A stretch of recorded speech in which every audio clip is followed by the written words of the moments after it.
Her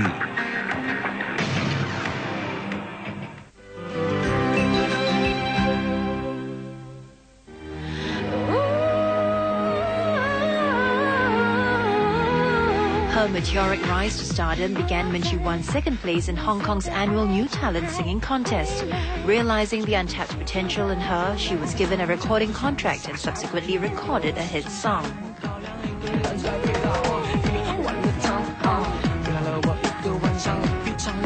But her simple background never hinted at the superstar she was to become. Coco was born in Hong Kong and raised in a single-parent family. Her father passed away before she was born. She lived there with her mother and sisters until she was 8, when the family uprooted themselves and moved to San Francisco.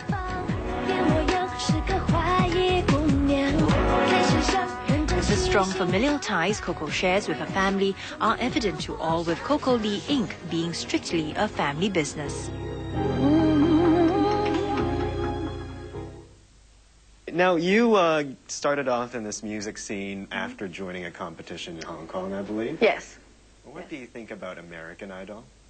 What do I think about? Well, yeah, it's a great way for, you know, all these aspiring singers to be discovered. Yeah.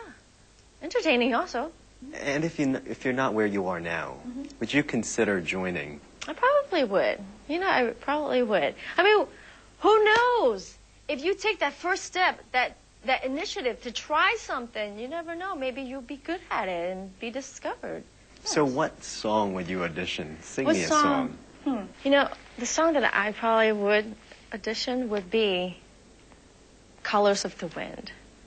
And it goes, have you ever heard the wolf cry to the blue corn moon? Oh, whether we're white or copper skin, we need to sing with all the voices of the mountain. We need to paint with all the colors of the wind. We need to paint with all the colors of the wind. Ooh, I get goosebumps. I'm sorry. Is this song special for you? It is special because everyone loves this song, and this was in my first English album. Oh, no. Was it? Yeah, my first English album, but of all cover songs, cover versions. And my fans love it. My mom loves it. My sisters love it. So it's a song that everyone loves, and it's very touching. It's a beautiful song from Pocahontas. And yeah. I love the movie. You love it, and I love the movie too. Now, in your career, you're managed by your mother, I believe? Well, no, I have a management company in the States, and then for Asia, my family. Your family, they right. basically help me out. How easy or difficult is this for you, for your career here in Asia?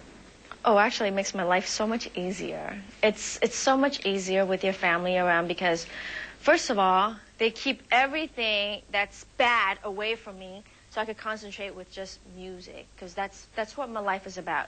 Music and promoting it, you know, letting many more people get to know me. I think it's a huge load off my shoulder with my sister helping me out, and then just creating more opportunities for me to perform here and there, and then even hosting the MTV.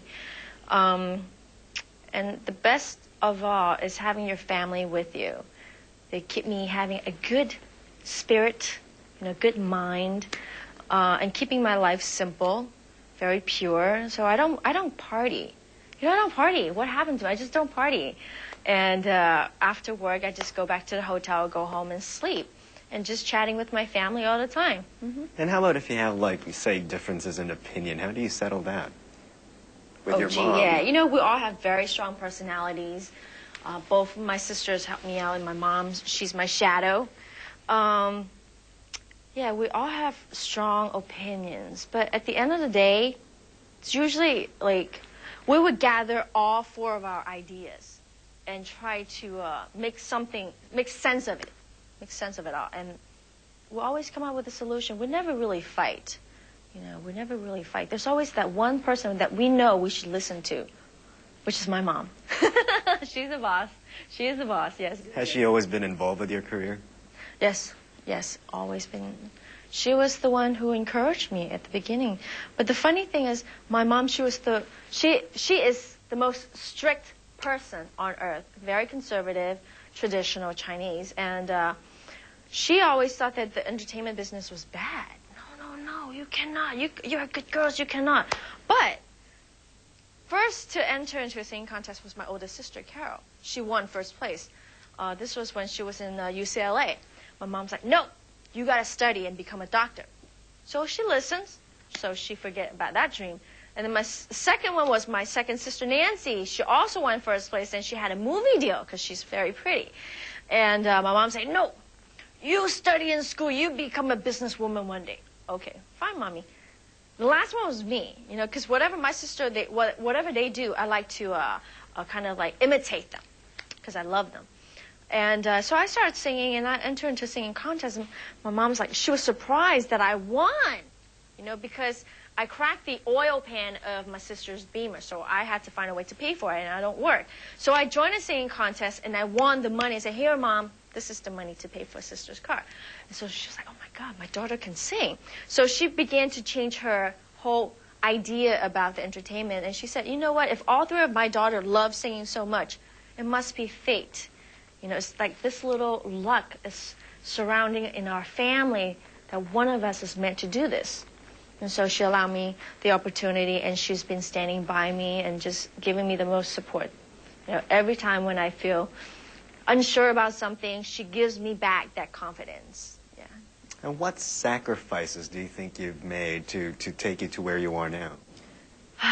Spare time to hang out and just be a kid almost, just to be a normal person, to have time to kick it with my friends. Yeah, you just can't do that. Or to have a normal meal in Chinatown. I cannot go to Chinatown. No matter where I go, I cannot go to Chinatown because they're very friendly. Everyone is excited to see me, and I appreciate that. But I cannot sit there and really have a meal without people asking to take a picture and all that stuff. And I feel bad for the friends who are with me because I feel like, whoa, what's going on? You know, we want to have a meal. Could you stop, please? Yeah, so that's the only difficult part. Other than that, that's okay. I understand that the moment I signed that contract with the music company, this was going to be my life. So I don't complain about it. Do you miss it? Do you miss being normal, just Coco? I miss being normal? I am normal most of the time. I'm just a little bit hyper all the time. But I am very much real. This is how I am. I do miss anonymity. That's probably it. Now, you once said, I believe, that you wanted to be a doctor. Yeah. Do you still see that in your future? Yes, I do. Yes, I do. That's going to be one future goal that I will achieve one day. Because my mother is a doctor, but she's retired now. And then one day I see myself following her footsteps. Because I love to, I love dealing with people. And I think right now what I could do is heal people musically. But when I get to a certain, the next stage in my life, I could be 40, I could be 50 and going back to medical school and continue. Because you're never too old to be a doctor as long as your true passion is to cure people. And that's what I believe in. Mm-hmm. All right. Thank you very much for joining us here at Dream Seekers, Coco. Thank you.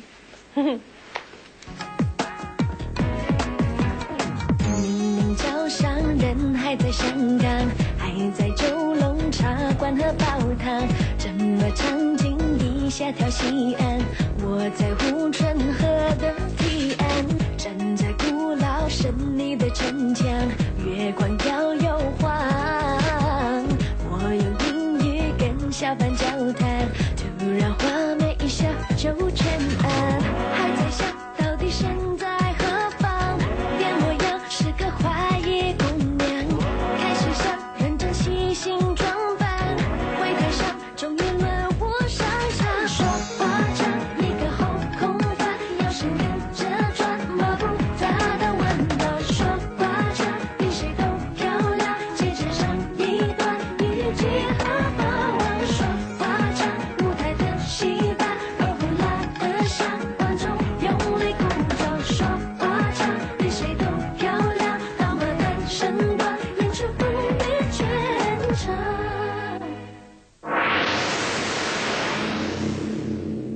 Channel News Asia, a network of MediaCorp News.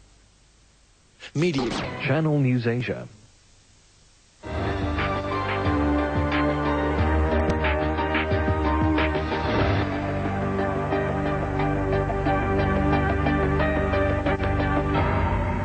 Hello everyone and welcome to Insight. The focus this week and the next will be on the new war all of us are fighting, the war on SARS. To fight an enemy, the famous Chinese warrior Sun Tzu said, "You must know your enemy." In the case of SARS, it was known from the start just where the health problem began, in southern China. But what was the invisible enemy causing SARS? No one knew for sure during the first couple of weeks after the World Health Organization alert on the outbreak of atypical pneumonia. Experts have now put their finger on the coronavirus. Not only that, they've cracked the genetic code of the virus. So developing diagnostic tests and possibly a vaccine shouldn't be too far off. But what we still don't know is just how the chain of infection started. Did SARS, just like the bird flu and Ebola virus, begin its spread through animals? Or has it evolved? I'll be getting some views on this from a researcher in Hong Kong later in the show. But before that, let's get acquainted with the coronavirus and what the WHO is saying about it. It had long been suspected as a culprit behind the SARS epidemic, the coronavirus, the same bug which causes the common cold. But scientists could not totally confirm this information until the second week of April. All the data have been put on the table, have been reviewed, and we and the colleagues have come to a consensus agreement that we can now say that the disease called SARS, which was first reported on the 12th of March, is being caused by the coronavirus. By most standards in the world of science and research, the find made just a month after the world knew of SARS is quick. Often such detective work takes months, even years. Scientists around the world working in collaboration under the World Health Organization came to the same conclusion, that a strain of the coronavirus is the cause of SARS. The result came after rhesus monkeys, which are close to human biology, were infected with the coronavirus. The scientists found that the monkeys once infected developed the same symptoms as humans who contract SARS.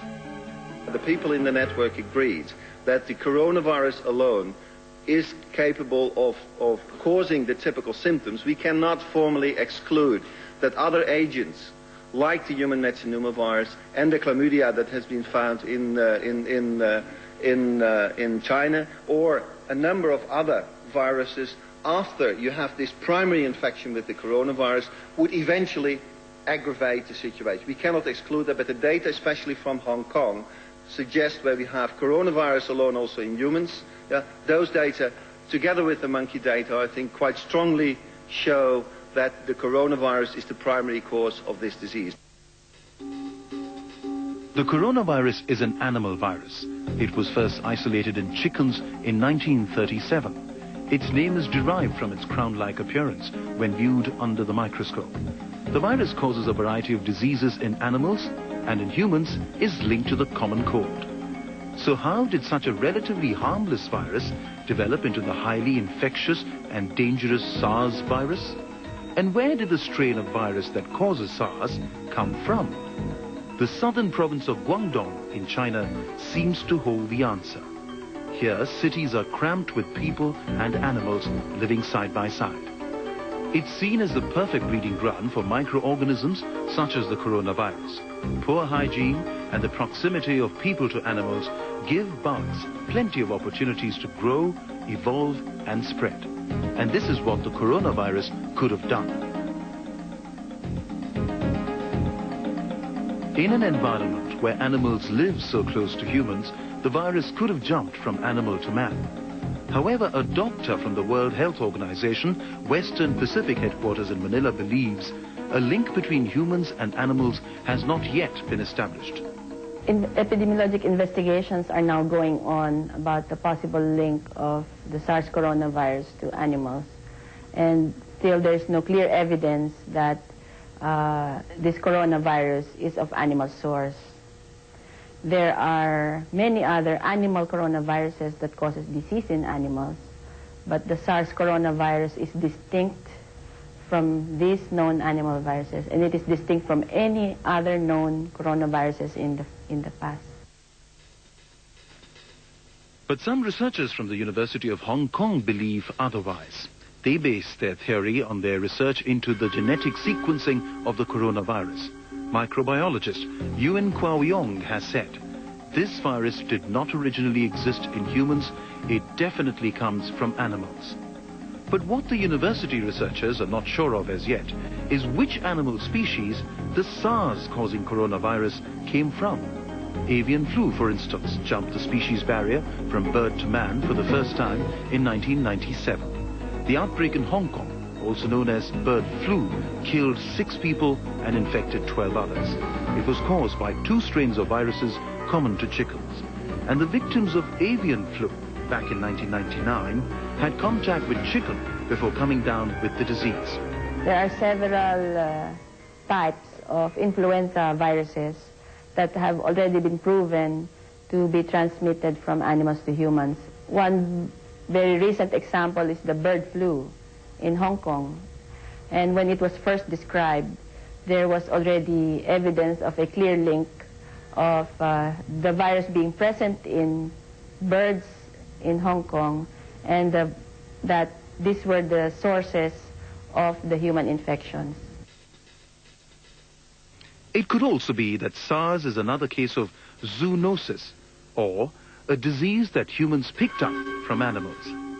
If the virus was indeed picked up by man from animal and then passed on to other men, how did the initial transmission take place? And what kind of victims would it strike first? Usually, zoonosis from farm animals, the first ones that are affected are the farm workers. So they are first detected among farm workers who are directly handling these animals. There are a few zoonoses that you can get from ingesting infected meat, for example, or handling infected leather even, like anthrax. But this aspect is, again, being carefully investigated and first looking at farm workers or those who have direct contact with possibly infected animals.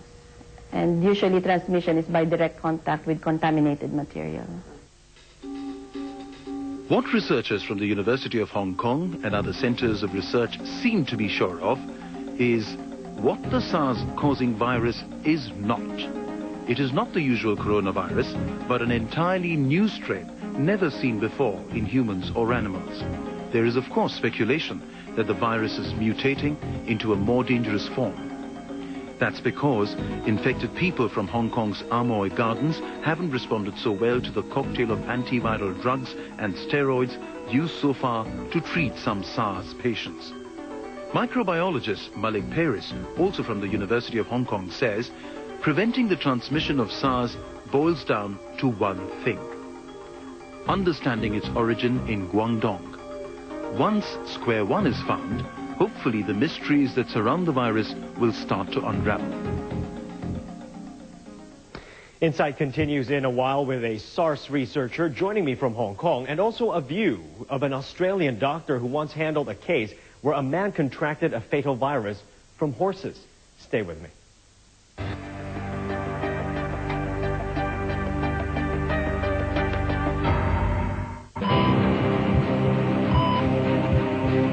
It's another kind of war and enemy. Get the latest on SARS every bottom of the hour on Channel News Asia. Know it well to fight it best. Nippon 3-in-1 Medifresh gives your home a coat of protection. Its antibacterial formula is proven to safeguard your loved ones from harmful bacteria such as MRSA and E. coli. In fact, it is used in clinics, schools, and childcare centers. It also covers hairline cracks, and it's washable and waterproof too. Nippon 3-in-1 Medifresh, the antibacterial paint that protects.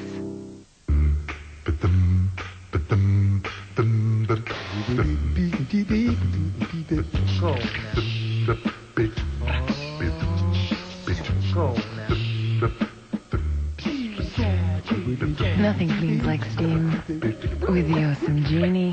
You don't need detergent. No chemicals. Just water.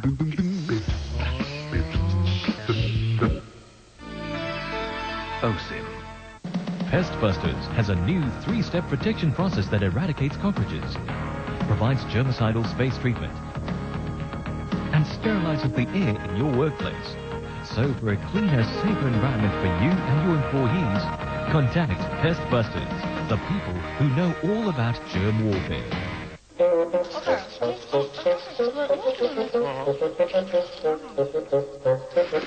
No matter how much you brush, there may still be germs left behind in your mouth. Because brushing alone is not enough. Use Listerine, because it's liquid and gets into hard-to-reach places where brushing often misses, to kill germs that cause bad breath, plaque, and the gum disease gingivitis. Listerine, just 30 seconds, twice a day.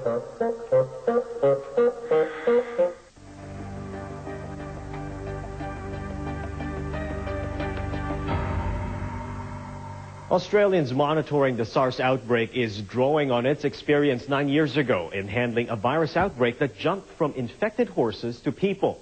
The Hendra virus, which killed 2 humans and 15 horses in Queensland, is leading scientists to wonder whether the SARS virus also came from animals. Australia has 4 suspected cases of SARS, 2 in the most densely populated state of New South Wales, 1 in Queensland and 1 in Western Australia. None of them are confirmed. Some fit the World Health Organisation's clinical definition of the disease, but there haven't been any positive laboratory tests yet. But an Australian specialist says that's not good management, it's just plain luck. They say the fate of Canada's outbreak could have been Australia's. If the same thing had happened in Australia, in other words, people had come back from, say, Hong Kong or Vietnam and were ill and we didn't know that SARS existed and so on, then we could have had the same problems here. Dr. Dominic Dwyer is the Senior Medical Virologist at Westmead Hospital's Centre for Infectious Diseases and Microbiology in Sydney. He's been studying respiratory infections for 30 years. Over that time, he's traced the cause of diseases like SARS. One such disease is paramyxovirus. It belongs to a family of viruses that can infect animals and humans and can cause a range of illnesses including measles, mumps and childhood croup, as well as distemper in dogs. We're not entirely sure about where the virus has come from or how it may spread in certain very crowded environments, for example, apartment blocks and so on. And I think those sorts of pieces of information will come through over time. There's no specific treatment or vaccine for paramyxovirus. Specialists in Hong Kong and Germany claim to have identified it in 2 patients suffering from severe acute respiratory syndrome. Dr. Dwyer believes paramyxovirus was linked to equine morbillivirus, or Hendra virus, which killed an Australian horse trainer in 1994, fueling a new theory that SARS could have been passed directly from animals to man. But he says until we get some more information, we don't know whether it's an animal virus that's crossed over and spread around humans or whether it's a human one that just happened to become more virulent. The more information you have about it, the more likely you are to be able to control it. The World Health Organization says it's taking the paramyxovirus theory seriously, but added it's too early to draw conclusions. Now other labs worldwide are looking to see if they found the same thing in their samples, and Dr. Dwyer's using their research in his studies of SARS. We've been able to watch what's been happening overseas and put in place public health measures, laboratory measures, clinical measures and so on to prevent disease transmission here. Despite its reach around the world, the Sydney researcher says Asian nations need to put the number of deaths in perspective of their large populations. The overall death rate from the disease remains relatively small, around 1 in 10 who catch the disease, so there's no need to panic. And he says advances in technology and knowledge put the world in a better position than ever to deal with the virus. Well, I think the one thing that's extraordinary about this whole outbreak is not only is it something new, but how quickly we've now turned around and got diagnostic tests available. People have already sequenced the whole genetic material of the virus. We're understanding how the virus causes infection. We're trying to look at new drugs effective against this agent. Dr. Dwyer is well aware of the danger of his research. While conducting experiments, his team worked at the highest level of biosafety, with special air filtering systems and in gown and gloves. Healthcare workers do take the brunt to some degree of infectious diseases in particular, and that's gone on for many, many decades. And I think the healthcare workers in many countries have been very courageous in continuing to work in an environment where they really didn't know what was going on. But he has this warning. Even if we get on top of SARS, its many cousins will still emerge. And this Sydney researcher says there's little we can do about it. If you look at recent history, even in the last, say, 15 years, there have been a whole range of new diseases emerge, new viruses, antibiotic-resistant bacteria, and so on. So these things continue to come, and it would be naive to think that new ones aren't going to come, because they will.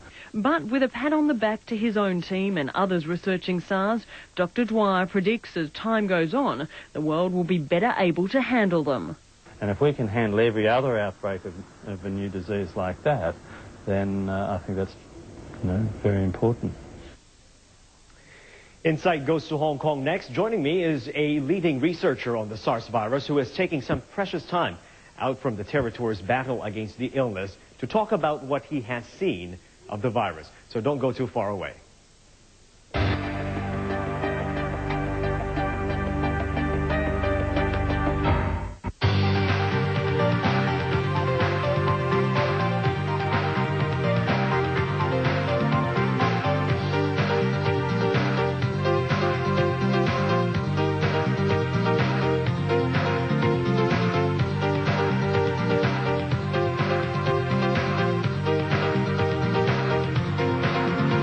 Hygiene Tips is brought to you by Mama Lemon Antibacterial Dishwashing Liquid. Your kitchen sponge could be teeming with invisible E. coli and Staphylococcus bacteria. Now there's a powerful weapon in the war against bacteria. Mama Lemon Antibacterial Dishwashing Liquid. It's tough on grease, and it kills bacteria on contact. Mama Lemon.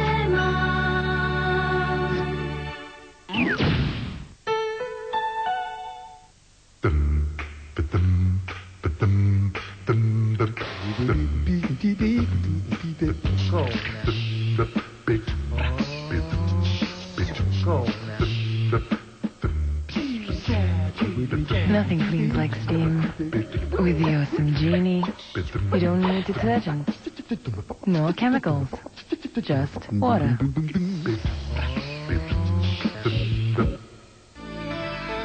OSIM.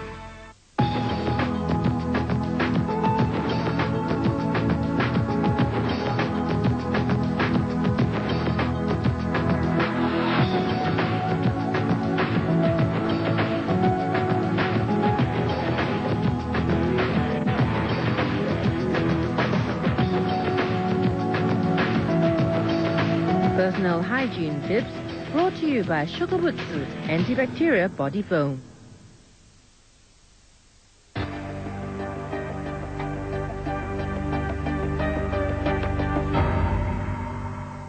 One of the scientists leading the research on the SARS virus worldwide is Professor Malik Paris. He is the chief of virology at the Department of Microbiology at the University of Hong Kong.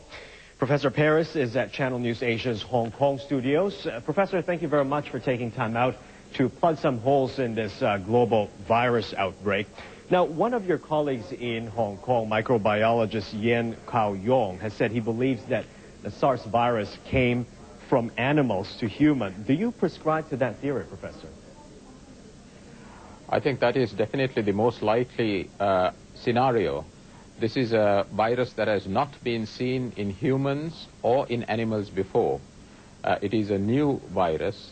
And also looking at blood samples of populations in Hong Kong and also elsewhere in the world, we do not see any evidence of previous infection with this virus in humans. So the most likely explanation is that this is a virus that has jumped from animals to humans some months back. All right, Professor, what conclusions have you drawn then from sequencing of the genetic code of the coronavirus? I think the full sequence that is now available confirms our preliminary findings that this is a novel virus. It's a new virus that is not similar to any of the viruses that have been found in humans and animals before. It is too far away from known animal viruses to precisely say that it comes from one animal type or another. So at this point in time, we are confident that it comes from an animal source, but we have no idea what animal it is. Professor, do you see any similarities, perhaps, to other animal-borne viruses in the past, such as the bird flu? Well, the bird flu virus is an influenza virus that jumped from poultry, chickens, to humans in 1997. In fact, it did so again earlier this year.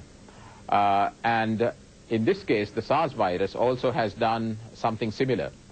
So to that extent, there are parallels. However, the big difference is that while the bird flu virus did not adapt or did not learn the trick of getting transmitted from human to human, once the poultry source was removed, that outbreak stopped. However, with the SARS virus, the virus has adapted to transfer or transmit from human to human. So even though the original source was an animal source sometime in the past, at the moment the virus is being maintained purely in a human-to-human transmission cycle. All right, Professor, let's just say it is coming from an animal. What kind of animal could the SARS virus have come from? The genetic pattern that we see is so far away from any known animal virus that we really cannot conclude as to the source of origin of this virus in terms of what animal it comes from. I think one really has to go back to the animal kingdom and look for the presence of the virus before we can be sure of that. That is a fairly large undertaking, and of course that is something that will be done, and it's of great scientific interest.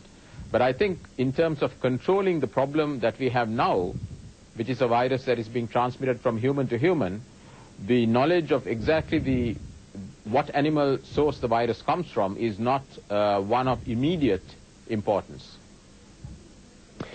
Professor, the outbreak at Amoy Gardens led you to believe that the virus could have mutated into some other more dangerous form. Why have you drawn to this conclusion? I think the pattern of disease that we see in Amoy Gardens, patients who are involved with that outbreak, is somewhat different to the pattern of disease that we were seeing at the beginning of that outbreak. So one possibility, of course, is that the virus has changed, but that is not the only possibility. Another possibility could be that the patients in this Amoy Garden outbreak got infected through a different route, for example, through contaminated sewage, which we think is most likely, and that in itself might contribute to a difference in the pattern of disease that we see. So at this point in time, these are possibilities. We do not know for certain, but there are studies going on to try to establish, for example, whether the virus has actually mutated. All right, Professor, what else has this outbreak in Hong Kong tell you about the nature of the virus? Certainly from what we have learned over the last few weeks, it is a virus that is transmitted largely by the droplet route or by direct or indirect contact, and it is not a very efficiently transmitted virus. So, for example, compared to influenza virus, the SARS virus is transmitted much less efficiently. However, what we saw in the Amoy Gardens outbreak is that it can also be transmitted by other routes, such as the fecal oral route or through contaminated sewage. So outbreaks of that nature can be very explosive in character, but the majority of transmission seems to be fairly inefficient human-to-human transmission through the droplet route. Professor, very quickly, can you tell us the latest developments in the research being done on the virus? Now that the full genetic code of the virus has been cracked by a number of laboratories in Canada, in the United States, and in Hong Kong, this opens up a number of possibilities. It opens up improved diagnostic tests. We had preliminary diagnostic tests before, but we can look to much better tests in the future. And also to vaccines and better drugs for treating these patients. All right, thank you very much, Professor Paris. Professor Paris at Channel News Asia's studios in Hong Kong. Thank you. Insight continues its search into the SARS puzzle next week. In the meantime, remember that writer Helen Keller once said, "Science may have found a cure for most evils, but it has found no remedy for the worst of them all, the apathy of human beings." And be mindful of others if you don't feel well, and keep safe.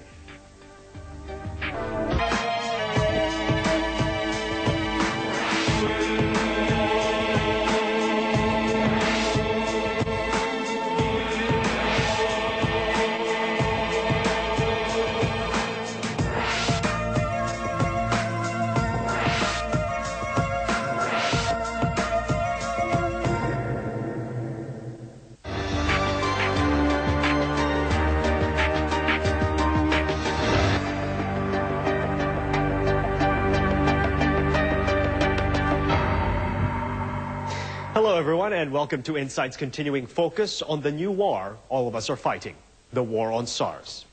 Well, today we are looking at ways to treat people who are infected with SARS. We know that the most likely cause of SARS is the coronavirus, but how to stop the spread of SARS and treat those who are infected by the virus? Those are now the questions. Let's start by looking at Canada, the only country outside of Asia that is badly hit by SARS. What makes Canada an interesting case is it's a tale of two cities. On one hand, the Canadian city of Toronto is gripped by SARS. On the other hand, there is the city of Vancouver, which has a grip on SARS. Every day, thousands of travelers from Asia travel to Vancouver to visit relatives, do business, or settle down. It has a large Asian population, many of whom emigrated from Hong Kong. Yet Vancouver has a surprisingly low incidence of SARS. Containment of the virus in Vancouver has been rapid as well. This SARS clinic, to serve a panicked community, was opened almost immediately after the first SARS victim appeared. But it closed just 4 days later due to lack of potential patients. What made the big difference was the quick response to containing the spread of the virus. The difference was that our case came back to Vancouver, went directly to the doctor's office from the airport, and was admitted to hospital that day, and did not transmit the infection to anyone in the community or to any of the healthcare workers that he had contact with. In contrast, in Toronto, their initial case never sought medical care and transmitted the virus to a number of her children before she died at home. But I also want to emphasize that we had excellent infection control practices in Vancouver General Hospital. They isolated that patient even before the World Health Organization alert, just because they were concerned about a patient with pneumonia. Over the course of the last month, as we've come to know more about this virus, we have recommended infection control procedures that include isolating patients and protecting staff caring for those patients so that they're wearing protective gear such as masks, goggles, gowns, and gloves. We were very fortunate that our first patient who was admitted a week before the advisory went out, that patient had been put in isolation very quickly by staff at Vancouver General Hospital, and they had been following appropriate infection control precautions with that patient. We sent out alerts to all of our Vancouver family physicians, emergency doctors, and hospitals about the atypical pneumonia and the World Health Organization alert, and we've continued to provide them with updates as we have developed recommendations for how doctors should assess and manage suspected cases, either in their office or in the emergency department. Vancouver can also count itself lucky because of scientists here at the Michael Smith Genome Sciences Centre. It's a research arm of the British Columbia Cancer Agency, and its researchers, like Dr. Simon Sutcliffe, usually devote their efforts to finding a cure to cancer. But as the world learned of SARS, the research team used their resources to become the first in the world to crack the code for the mysterious virus. People ask us, in a somewhat surprised way, why would a cancer organization, a cancer genetics organization, be dealing with an infectious disease virus? And apart from the obvious benefits to mankind of doing the sequencing, The other thing that's important is that generally your research is never highly specific in its applications to one area of medicine. So when SARS came along, we didn't actually have a mission or a mandate to get into SARS. What we had was intellectual capacity and intellectual leadership to actually take on the sequencing of the SARS virus. The team had samples from a patient. Once the coronavirus was identified as the most likely culprit, they were able to focus on cracking the genetic code. It took the researchers just shy of a week to reach the answer. The issue was really sequencing, understanding the fundamental molecular structure of that particular virus. So what we were given was a pure virus sample from somebody who had died of SARS, and our job was to work out what is that organism, what is its structure, what is its sequence, is it unique, how does it differ from existing types of coronaviruses, and to make that information available so that one can go on to the next steps of diagnostic test development, vaccine development, and control of that disease. What was remarkable was the time frame in which they did it. And in essence, that was really working 24 hours a day, 7 days a week until it was done. The team's findings were published almost immediately and shared with others around the globe. What is very gratifying about this is the speed with which one has moved from a health problem to an identified organism, and the collaboration that's taking place between laboratories both within nations and now across nations. While the work has brought great satisfaction to the researchers, it also came with great risk. The labs had been working with highly concentrated samples of the virus, and because of its infectious nature, they had to take high levels of precautions. Well, one's handling a virus. It's still an infectious entity. It still has the potential to spread. Therefore, the safety hazards are those where you handle it in total isolation, protect the staff, and make sure that the virus can't spread beyond the immediate research environment. Now that the virus causing SARS has been identified and its genetic makeup clear for all to see, is a cure the next step? If we receive isolates and through the sequencing can determine is the virus staying absolutely stable with constant sequence, or is it actually changing under various selection pressures within the environment, we could answer that question as to whether one vaccine will fit all causes or whether you have to have unique vaccines when the virus actually changes. I think we will see fairly straightforward blood tests within the period of the next few weeks. They'll derive from the sequence, and they will be available basically for population testing. There's always a possibility of a cure, but to have a cure, you actually have to be able to prevent the illness. It's unlikely that we will have a treatment for a disease such as this. In general, we're not very good at treatments for viral diseases. Where we have been particularly successful with viral diseases is in being able to prevent them. Do other doctors agree? Well, it's a new virus. I don't think we know yet whether we will find a cure. Viruses can be difficult to treat compared to bacteria. There have been some antiviral agents used for SARS patients, but we don't yet know if any of them can be a so-called cure. I think we still need to learn more about this virus before we can talk about effective treatment or before we can hope for development, let's say, of a vaccine for prevention. So the search will have to continue. If not for a cure, then at least for a way to treat the victims of the new disease we have all come to know as SARS. So if a cure is not at all at hand, the next important weapon would be the diagnostic test kits to identify SARS infections. Find out how the test kits work when we return.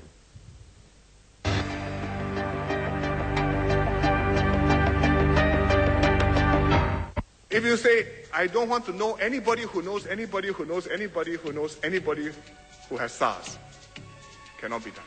Get real. If you don't have a fever because you have taken Panadol, get responsible. We all have to take bitter medicine to get well. And get ready. Catch Deputy Prime Minister Lee's May Day rally speech on SARS and the economy only on Channel News Asia. Tonight, 8:30 and 10:30 p.m.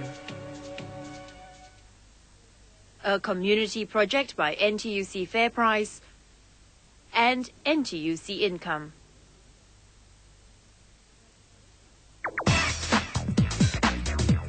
Asha Popolo, Dominique Lowe,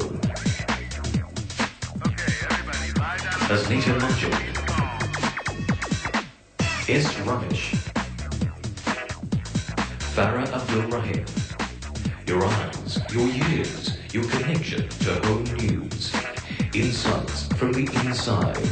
Channel News Asia.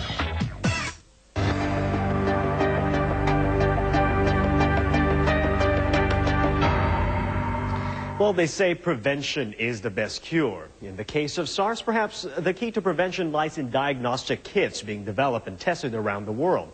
Singapore is evaluating a locally developed test kit, while Malaysia is having a trial run on a test kit which a German biotechnology firm has come up with. So now let's take a closer look at this test kit as it undergoes evaluation in Malaysia.